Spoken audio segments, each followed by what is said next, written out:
मोड़वा पे tanker घुमावत रहल, मस्ती में गड़िया चलावत रहल।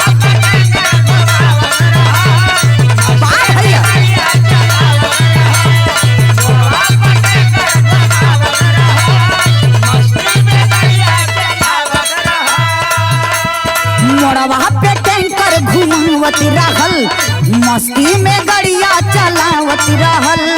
जानत न रहल घटनवा एही जा भारी एगो घट जाई। विधना के लिखल विधनवा ये भैया कैसे के केहू पलट पा